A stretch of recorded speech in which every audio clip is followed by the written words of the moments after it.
arbitragezaak tussen Dost en Sportclub Heerenveen. LDODK en VADA maakten er een thriller van. En jeugd hoop voor het Frieske squashen. Dit is de sport van maandag 31 januari.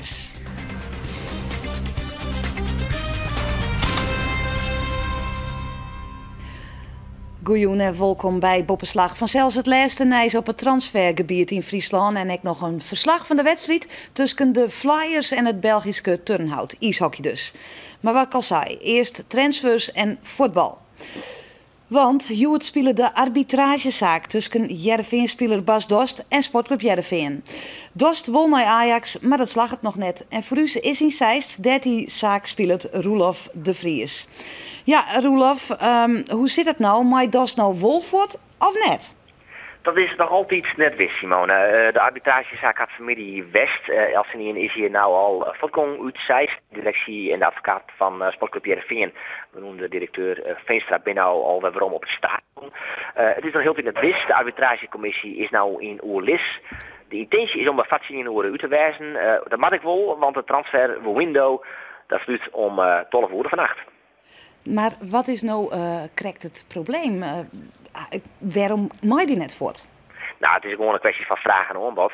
Heerenveen vreegt een bedrag van 100 miljoen is nou kenbaar maken. Dat is een bedrag van 100 miljoen en daarmee wat ik nog een bedrag naar Heracles staat. Dat is de club waar Heerenveen Dost van kocht had.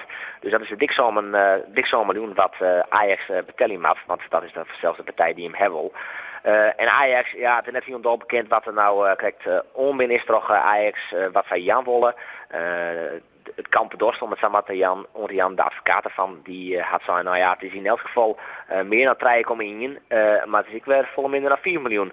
Nou ja, begrijp je wel, stel dat het 4 miljoen is, dan zit er nog een god tussen 4 en zo'n miljoen. Ja, maar het had je zo'n de indruk krijgen dat het te krijgen had met het feit dat Heerenveen hem echt net geen litten wil. Maar dat is dus net de kwestie. Nou ja, uiteindelijk komt het op wel dat hij Dost echt graag gaan willen. Robert Veenstra zei in de arbitragecommissie zaken van, ja, wij hadden Dost Jelly kocht, hij had een contract tekenen van 4-4, we binnen het ongeën en we hebben vertrouwen in Dost. En dat hij morgen bij op het trainingsveld zit, ja, geen probleem. Wij willen graag maar hem verder. Het is Wolsa dat er dus een bedrag zit. Dat zit er eigenlijk voor elke speler. En ik van Dost, en dat is zo'n miljoen. En dat was het op oors net. Nee. En de haatrolspeler zelf, wie ik in zei, Stuart, hij is nog mooi praat. Wat zei hij? Nou ja, er is eigenlijk al een hele maand mediastilte rond Dost. Hij voert nou ik officieel neer is van de camera's. Ja, zijn man komt aan oor in Bas Dost. Heel kwaad wie er een moment dat hij stilstaan moest van de door, voordat we naar binnen mochten.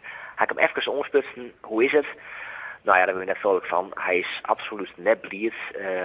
Ja, hij leidt rond. Dat kun je wel zeggen. Dat is on te zien. En na de arbitragezaak werd er nog even een handje scoren tussen Veenstra en Dost. Maar dat was nog net echt bepaald van harte. Roelof, we komen dadelijk nog even bij Dijverom. Maar du bist de hele dag al op een paard. Van de morgen om 10 uur begon dat al bij het Abel Enstra stadion. We nemen die dag nog even terug. Van de morgen om 11:12 gaat voorzitter Robert Veenstra richting Zeist. Veenstra is optimistisch hoe de ouder in, maar vindt ook dat deze zaak eens alleen nog maar verliezers kent. Wij zitten helaas nog maar elkaar in de situatie en wij moeten zorgen dat we in het belang van alle drie partijen, dat is Ajax, dat is Bas Dost en Heerenveen, daar op een goede manier uitkomen, want we moeten ook weer verder. Het kamp Dost, met de haatpersoon zelfs, zien bij de zaakwaarnemers Henk Nienhuis en Rob Jansen en advocaat Cor Hellingman komen iets van jou twaan on in het Zeisterbosk. Nevens advocaat Hellingman kind Dost hem bij Ajax zowel sportief als financieel flink verbeteren. Boppe dat had Heerenveen in een jeder stadium zijn dat Bas Dost na een jel hier Heerenveen verlitten mooi. Wat ik wel jammer vond van Heerenveen is dat men probeerde te ontkennen dat Heerenveen ingestemd heeft met een vertrek van Bas Dost. En dat staat vast. Hij mag na 6 maanden van een contract van 5 jaar vertrekken. Heerenveen vreeg het zo'n 8 miljoen euro voor Bas Dost. Denk je dan nog wel de kosten van oor en dan hoort de club zo'n miljoen euro netto oer. Ajax had een bod dien tussen de 3 en de 4 miljoen euro. Heerenveen had duidelijk onjong dat ze graag verder willen met Bas Dost. Dat gooit op een verstoorde relatie, hè? Ja, ze hebben zijn dat die verstoorde relatie in de strijd gooit wordt om steeds met de transfer naar Ajax uit te dwingen. Wat Heerenveen betreft is die verstoorde relatie er absoluut net. Wat ik deze zitting onjong had, zit natuurlijk los van het feit dat die speler hel is, dat het een speler in ontwikkeling is. En dat is precies als club en als trainer om die speler zo goed als mogelijk te maken. Ja, dat is net voor Joert om morgen kleer. We moeten alle keer steeds maar hard werken om er uiteindelijk te komen. En dat geldt ook voor Bas Dost. Het kamp Dost had onder de arbitragecommissie vregen om het transferbedrag te bepalen. Joert wordt de uitslag van de commissie nog verwachten. Elke nien is nou voorter, dat vertelde Skrek al. Wat gebeurt er nou precies? Hoeveel man zitten er nou bij elkaar hier te vergadering? Ja, er zijn 4 man van die arbitragecommissie die uiteindelijk een besluit nemen die ik alles ongeëerd hebben. En je moet je vaststellen dat er 4 man daar zitten. Het zien hoe aan de linkerkant het kamp Heerenveen, maar de directie en de advocaat. En aan de rechterkant het kamp van Dost, de advocaat, Dost zelf. En het was zaakwaarnemers Rob Jansen en Henk Nienhuis. En die 4 heren die moeten nou een besluit nemen. En ze hadden de intentie spullen om dat vat zien hoe de jongen dan. En dan de belangrijkste vraag, wat denkst u? Wat wordt de uitkomst van deze zaak? Nou, ik ken er vanuit, het verhaal van Heerenveen is wel heel sterk. En ik ken er daarbij vanuit dat Heerenveen in de gesteld wordt en dat Bas Dost net valt mij. Het is wel zo dat het kamp Dost onjoen had dat ze vregen aan de arbitragecommissie om een transferbedrag vast te stellen. Dat zou niet wijzen, van het eerst in de historie in het televoetbal, dat gebeurt, dat een arbitragecommissie een transferbedrag vaststelt. Maar die kans acht ik eerlijk zijn net zo heel groot. En dan is de kwestie van, kom een club, de club Heerenveen een eigen buikhoor. Ja, in Soenters is het dat wat haastvol. Want maar een ontevreden werknemer, daar word je toch eens net maar verder. Dus eigenlijk kunnen we ervan uitgaan dat ze er zonder de arbitragecommissie wel uitkomen, uiteindelijk. Nou, dat is dan wel een heel groot vraagteken, Simone, maar daar zoen die wel voor u meer. Oké. Roelof Dobleeuwse ter volgende in Zeist, tegendank en wordt vervolgen dus. Nou, Bas Dost, hij was deze simmer presenteren als het juiste onkeer bij Heerenveen. De onvaller kwam voor 3,1 miljoen euro oer van Heracles Almelo, maar zit vooral op de bank. 2009-2010 is het seizoen van de tropbraak van Bas Dost. Als onvaller van Heracles Almelo scoort hij maar liefst 14 keer. En daarmee wekt hij de interesse van tal van clubs, onder andere de FC Grains en Ajax. Maar de Grainers kunnen hem net betellen en Ajax wordt net concreet. En begin maaien vliende hier slacht Heerenveen ta. Voor 3,1 miljoen euro bereiken zij een akkoord met de onvaller. Dost tekent een contract voor 4-4. En neert liep het een mooie toekomst in het paardensteen. Daar is Dost, goede bal, goed doelpunt. Bas Dost, zijn eerste in dienst van Heerenveen. Dost krijgt in het begin van de competitie de kans om te litten. Maar al in oktober helpt Ron Jans het belangrijkste mankement van Bas Dost boppenwetter.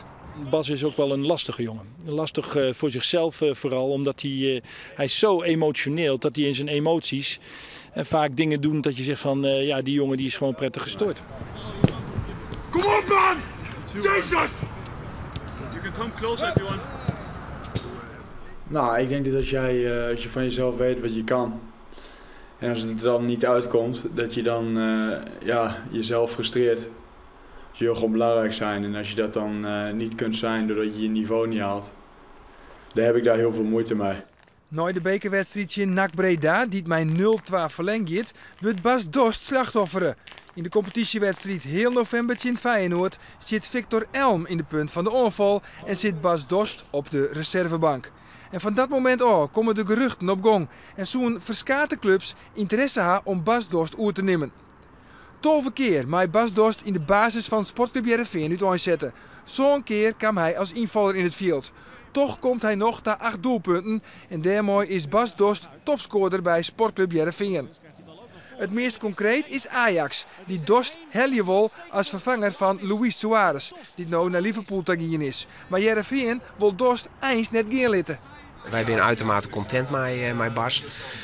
Technische staf is erg tevreden over zijn ontwikkeling. Dus in die zin is het voor u net een optie om Bas te verkennen. Maar ja, goed, als er een bod komt wat we net weigeren kennen, en dan zullen we dat in overweging nemen. Maar in principe hoeft Bas net voort. Omdat Heerenveen in de eigen van Bas Dost een te hege transfersom vreegt, haast 8 miljoen euro, spant de onvaller een spoedarbitragezaak om zo alsnog een transfer naar Ajax oor te dwingen. We het vervolgen. Geert Arend Roorda liep het voorlopig nog wel bij Heerenveen te blijven, want hij wil net naar het Deense Esbjerg. Voor de enige Fries in het Abel Enstra-stadion is nevens de directie van Heerenveen nog meer belangstelling van clubs. Maar of dat var 12 uur van joen roemwijzen zal is maar de vraag. Scandinavische landen hebben een langere deadline voor transfers. Wat wil voor het is onvaller Michal Papadopoulos. Hij gaat per direct voor 3,5 jaar naar het Russische FC Zemtsuchina Sochi. De Tsjech had een meld bij zijn nieuwe ploeg in het Turkse Antalya. Daar is Sochi op dit stuit op trainingskamp. Papadopoulos kwam in de zomer van 2009 naar het VN en vliegen hier maakte hij 14 doelpunten. Dit seizoen kwam hij amper in actie. Jeder verliet ook al Tarek El-Younousi Heerenveen, hij ging waarom naar Noorwegen. Bij Cambuur minder perikelen, maar vol transfers. Zo was het snel bekend dat Martijn Barto de oerstap maakt van topklasser Harkemasse Boys naar Cambuur. Hij kon kiezen tussen Zwolle en Ljouwert en de kar voel op Cambuur omdat zijn oud-trainer Henk de Jong daar is en hij meer speelmogelijkheden had. Barto maakt het seizoen vol op bij Harkemasse Boys. En Joet werd bekend dat Cambuur Martijn van der Laan voor de rest van dit seizoen hiert. De linksback komt oer van Veendam. Zijn contract rint daar na dit seizoen al en Van der Laan is snaantje in Sparta al inzetbaar voor de Ljouters. En dan eindelijk weer gewoon voetballen, want Sportclub Cambuur die verspielen vretejoen de winst in AGOVV. In Apeldoorn waard het treigelijk. De doelpuntrieke wedstrijd begint met een prachtig schot van Bruinier. Hij zet AGOVV op 1-0. Correct voor het skoft komt Cambuur op 1-1. Guit zet goed terug en de Vries maakt het al. In de tweede helft scoort Bruinier op nij. 2-1 voor AGOVV. Maar waar komt Cambuur weer om? En nu is het Van der Heijden die te maakt. En na de 2-2 zet Cambuur aan. Mooie paas van der Heijden. En Bob Skepers zit vol uitzoeking binnen. 3-2 voor Cambuur. Maar in de slotfase gaat het toch nog mis. Taylor wordt vrijlitten en zwaar het voor de 3-3 aanstaan. Maar toch put Cambuur moed uit dit likspul. Je moet durven voetballen en uiteindelijk ga je dan ook beter voetballen en uiteindelijk ga je dan ook resultaten boeken en een stukje plezier. En ik denk dat wij vandaag dat al met al wel hebben laten zien. Ja. Ik ben trots op de jongens, dat heb ik ze na afloop ook gezegd en nogmaals aangegeven van hier moeten we verder mee. En dat komt niet voor niks, daar moeten we keihard voor blijven trainen en in de wedstrijd nog aan dingetjes gaan werken. En dan komt dat allemaal goed, daar zijn we 100% van overtuigd. Ijshockey dan. De mannen januari kan voor de ijshockeyers van de Flyers net lang genoeg worden. Oerwinning na oerwinning wordt boekt en de ploeg is intussen opklommen naar het tweede plak. Sneun kwam de nummer lest het Belgische Turnhout op bezitten. Dat mocht vanzelfs geen probleem wezen, maar die Belgen kwamen net naar die half om haar een afslagje te litten. 5 oerwinningen op Riegen in de mannen januari. Het kan het op voor de Flyers. Wiel staat in het verliezen wel ooswieën. Als ik een beetje terugkijk naar de vorige jaren hadden we het altijd wel moeilijk in januari. Maar om een ongrijpbare reden ging het dan altijd minder. En nu is het tegenovergestelde. Dan ben ik tevreden. De vraag is dan hoe het kind dat het nou wel goed rint. Een mogelijke verklaring is het voortsturen van Marco Postma en Martin Zajac eind 2010. Zij zullen een negatieve invloed hebben op de selectie. Macron wil er net een soort meer op kwijt. Het gaat nu natuurlijk goed en het gaat nu beter dan zeg maar het begin van het seizoen toen de jongens er wel bij waren. Het is niet zo dat op het moment dat die jongens weggingen dat het direct daarna goed ging. Dus het gaat nu goed, maar wat betreft het wegsturen van die jongens, dat is voor mij een gesloten boek. De Belgen van Turnhout staan het dik onderaan en de jeddere traaie wedstrijden waren maar grut gemaakt woont door de Flyers. En de start is sneun echt perfect. Titarenko zit prima binnen en na een minuut is het al 1-0 voor de Flyers. Maar Turnhout bekomt rap van de schrik en begint van hem aan te bieden. En de eerste de beste mogelijkheid wordt voortendaliks verzilverd door Marek Zjarny. 1-1. Er sloept gemakzucht in de ploeg van het Heerenveen. Ze denken er te makkelijk over en onderschatten de Belgen die het wolvoel binnen en brutaal op 2-1 komen via Marek Janček. Ja, je gaat er misschien een beetje te licht in. De Belgen staan onderaan. Je staat op het moment zelf derde. En je gaat er misschien met een beetje te veel gemakzucht ga je de wedstrijd in. Je laat ze in de wedstrijd komen. En de jongens kunnen ook scoren en ze gaan er ook vol voor. Ja, en zo loop je de hele wedstrijd achter de feiten aan. De Flyers moeten 1 of 2 tosjes bijzetten, zeker als er 2 Belgen op de strafbank zitten. De oertalsituatie wordt goed uitspelen en Jamie Visser maakt het de 2-2. De paas komt van Bruinsma en Visser tikt het binnen. Ze stellen de Flyers warder op zaken en pakken ze de 3 weer goed op. En ze gaan terug, maar Mike Nason op Ter Johins. De puck bloedt Lissen en dan van dichtbij Nason 3-2 voor de Flyers. Attent reageert terug de onvaller van de Flyers, Nason. En dan in de neer tot een hoorn. Maar weer liet de ploeg van Hans Kroon de teugels vieren en jou ze de Belgen kans om waarom te komen. En die maakt je daar broek van. Robert Ros zet de 3-3 op het scorebord. En dat alle keer nog in de eerste periode. Het is een doelpuntenfestijn. Voor het publiek van zelfs heel aardig, maar de Flyers maakt haar zelfs onrekken dat ze het Safir komen litten. De eerste periode zou een waskoging wezen moeten, maar nee, ook in het tweede bedrijf starten de Belgen scherper en scoren. Ryan Petersen zorgt voor de nieuwe vastsprong voor de Belgen. De beuk moet erin bij de Flyers, want het is een schande om thuis te verliezen van de nummer lijst. En dan gaat het in een rap. Brent Jansen maakt het 4-4. Ter Johings ramt de puck achter goalie Miroslav Bilek 4-4. En een paar minuten later op een mooie rappe onval van de Flyers. Kevin Nijland in eerste instantie nog net, maar in tweede instantie wel. 6-4 en de buit is binnen. Allereerst, dat tinkt Elsen niet in, maar Turnhout tinkt er heel oor. Ze komen waarom ont 6-5 terug Robert Ross. Powerplay voor de Flyers dan, die de marge graag weer op 2 brengen willen. Maar dat slaagt het net als je de puck zo makkelijk verspielt. Petersen op Ross, de redding nog van Rodgers. Petersen is er dan als de hin bij en dan is het toch 6-6. Net al Johan hoe de Flyers het voortjouwen. In de derde periode en de verlenging wordt net scoort en dus met een penalty shootout de beslissing brengen. De Belgen hadden eerst dan al mist en dit is Ter Johings voor de Flyers. Hij scoort wel en dan is het 1-0. Mark Ziarny voor de Belgen maakt het er 1 van. Jamie Visser is de volgende. Heel rustig bloeter en het is 2-1. Robert Ross mag dan net meer missen voor de Belgen, maar hij docht dat wel. Hij maakt er 3 in de wedstrijd, maar faalt op het beslissende moment. Flyers wint in de shootout en pakt hem uit 2 punten voor de competitie. Maar ze lieten ook een punt liggen, toch net in de reguliere speeltijd te winnen van de nummerlijst. Uiteindelijk denk ik dat je een punt verliest. Maar goed, je wint toch en dan moet je daar tevreden mee zijn. Je verliest er 1, maar je staat nog steeds goed derde. En we hebben soms nu nog 2 thuiswedstrijden. Je krijgt Geleen nog op bezoek en Nijmegen nog op bezoek. En ik denk dat we het gewoon door moeten drukken. We hebben nu 6 gewonnen wedstrijden op rij. En we moeten positief blijven en we gaan lekker vooruit.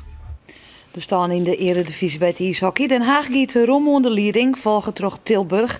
Heerenveen stiet in die tredde, maar had liekevolle punten als Nijmegen. Die ploeg spelen wel een wedstrijd meer.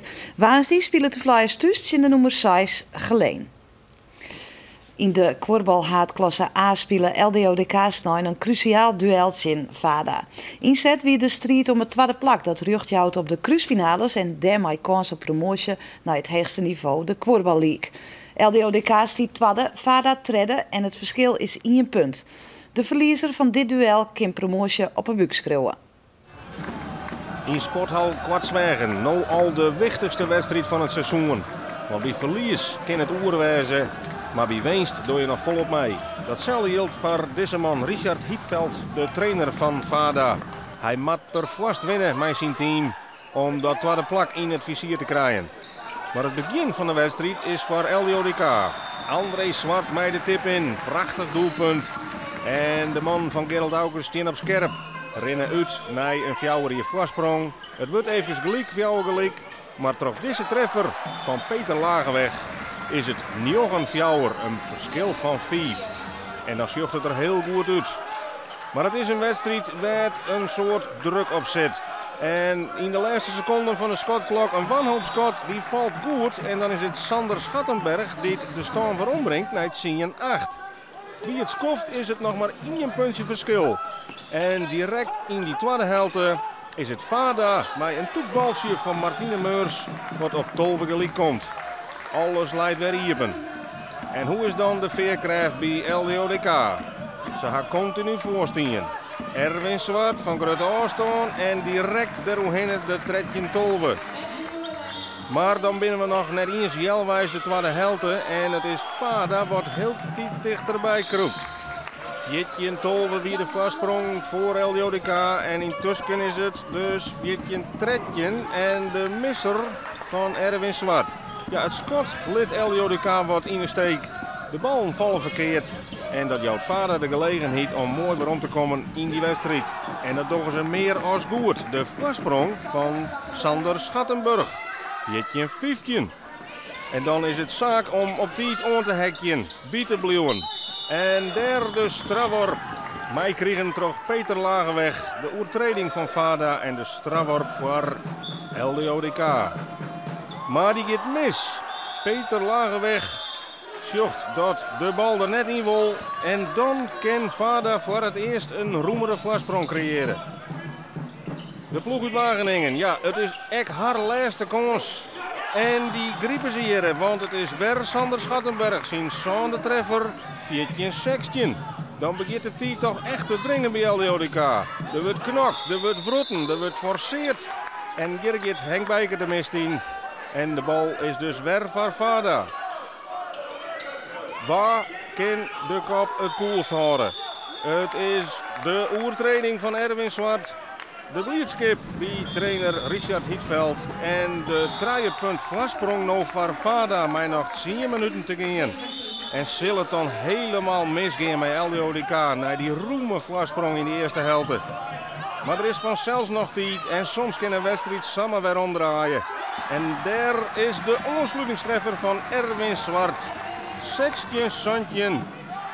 Maar daar is ook direct het antwoord van Vada. Want die harde balbezit speel je haar goed vrij.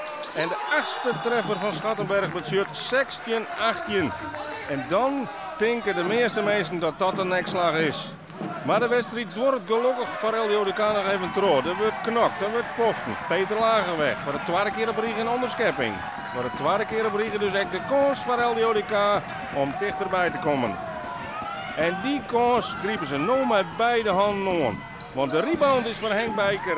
En die zet LDODK voor het eerst weer op Liekese hechten. 18 gelijk, nog 5 minuten te gaan. En welke kant valt het kwartje dan uit? Een foutieve trapbraak van Vada betuurt balbezit voor LDODK.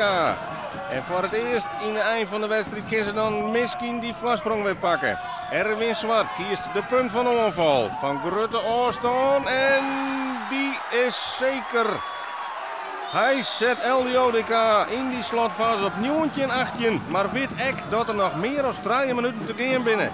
En er komen legio kansen op beide kanten, maar er wordt net scoort tot 8 seconden voor tijd. En dat is de beslissende misser van Schattenberg. En het is LDODK wat die laatste seconden alleen nog maar de bal in de ploeg hoeft te houden. Ze kroepen terug het erg van de nullen, maar pakken de wichtigste oorwinning van dit seizoen op nota. Het tweede plak is zo goed als wis, maar wat een spanning zie je hier op deze wedstrijd. Hoe viel het om matchwinner te worden? Ja, dat viel hartstikke lekker. Zeker, om op de laatste bal er nog in te gaan. Dat is een fijn gevoel. Het is voorlopig de belangrijkste goal in de carrière. Ja, dit is de belangrijkste goal in mijn carrière inderdaad. Nou mag je natuurlijk nog die volgende wedstrijd winnen. Nou ja, dan doe je hartstikke goede zaken mee. Blitzkip bij LDODK. Ofo uit Maarsen bleef koprenner. LDODK stiet stevig op het tweede plak nou, maar nog 4 wedstrijden te gaan hadden Gedieksters nog 6 punten nodig om wist te wijzen van de cruisfinale. De kampioen wordt naar alle gedachten op de laatste dag bekend. Op 12 maart komt Ofo op visite in de Griek. Squash, elke niet een wit van het bestaan van de sport, maar hoe het speeltje nou correct werkt, is bij een soort mensen net bekend. Al de weekend wie in Snits het Iepenfries kampioenschap squash een mooi moment om meer van de sport te weten te komen. Nou, we staan op een squashbaan. Er zijn allerlei rode lijnen, bovenop, onder en dergelijke. Ik wil even uitleggen waar die lijn voor hielden. De bovenste lijn is altijd uit en die onderste lijn daaronder bij de reclameboot is altijd een uit. Deze lijn broek je in principe alleen maar bij de opslag en daarna broek je die lijn net meer. Het is ten alle tijden maar 1 voet in dit vak, boven die middelste lijn, in dit hele vak. En daarna wordt de rally gewoon uitspelen. Ja? Daarna mag je gewoon dus tussen die rode lijn en die rode lijn mee spelen. Glasplaat en alles met mij. Dat is ik al hier uit de boven.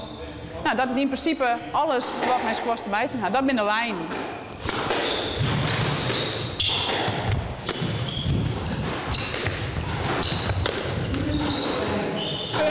En de just dat wij proberen, nou, dat elke bal dat we spelen, dat we hebben rond een tegen.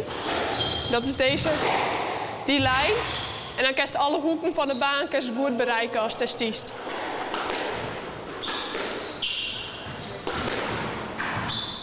Het gemiddelde squashniveau in Friesland is dat van recreanten. Er zijn een paar topspelers, maar de beste teams komen net op het hoogste niveau uit. Dat is wat verdeeld. In Drachten wordt op een heel behoorlijk niveau spelen.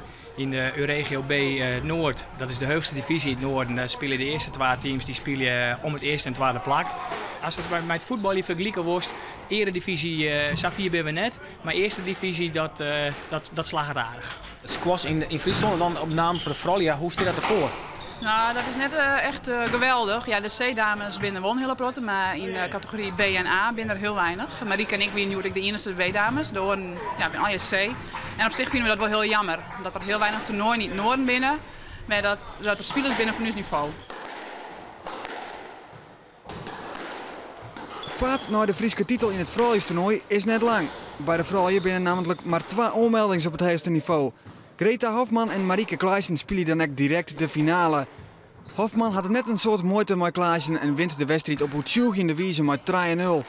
Maar het is ons schande dat een toernooi net langer als 1 wedstrijd wordt. Dat de meesten net opjouwen, daar kennen wij ook niks aan. Wij willen niet graag meisjes in vrouwen spelen. En vrouwen hebben toch een heel oor wedstrijd als de man.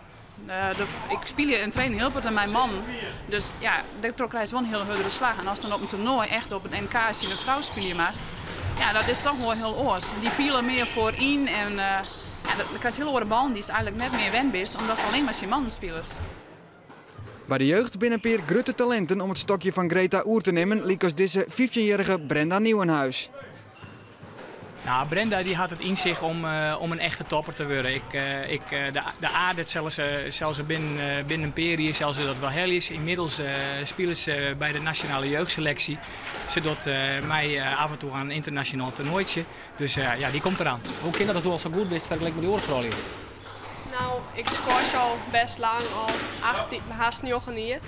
En ik train een soort en ik weet net dat die orenvankers dat ik doorga. Als ze wel volle trainen, squash ik al lang, dan is het wel zwaarder dan deze pad weer. Want hoe goed was het? Wat is die ambitie? Nou, eerst ook Nederlands kampioen worden proberen. En daarna je Europese toernooi speel je. En misschien naar de wereldkampioenschap betaald. Altijd lukt al, ja. Als Brenda die traint in Drachten, maar dat ze misschien naar het westen zoeken gaan om daar wat meer te trainen. En ze speelt best een heel veel wedstrijden en daardoor wordt ze wel steeds beter. En ze krijgt een hele goede trainer had ze in Drachten. Ja, ze is nu 15 en als ze het opbrengen wil, dan zal het nou aan toch binnen nou en 4 jaar toch eigenlijk wel gebeuren maken. Dat ze in de top meedraaien wil van het Nederlands. In de A-spelers. Nou, ik zit nu nog op gewone middelbare squallen. En ik moet nog 3 jaar voordat ik middelbare squallen al heb. En dan zie je wel bij wat ik dan ga. Ik weet het nog net. Je wordt wel echt 100% voor de sportgame. Ja, ik wil wel goed worden, ja. Nou, het mij net verbazen. Brenda Nieuwenhuis waard in haar klasse Friesk kampioen. En daarmee ben we aan van Boppenslag. Maar toen zie dan ben we er weer met het Boppenslag Café. Dan te gast Ron Jans en zijn assistent trainer Raymond Liebrechts. Interessant genoeg, dacht ik zo naar al die ontwikkelingen. En ook dadelijk snij zien Joet nog een heel noffelijke jonta wensen. Doeg!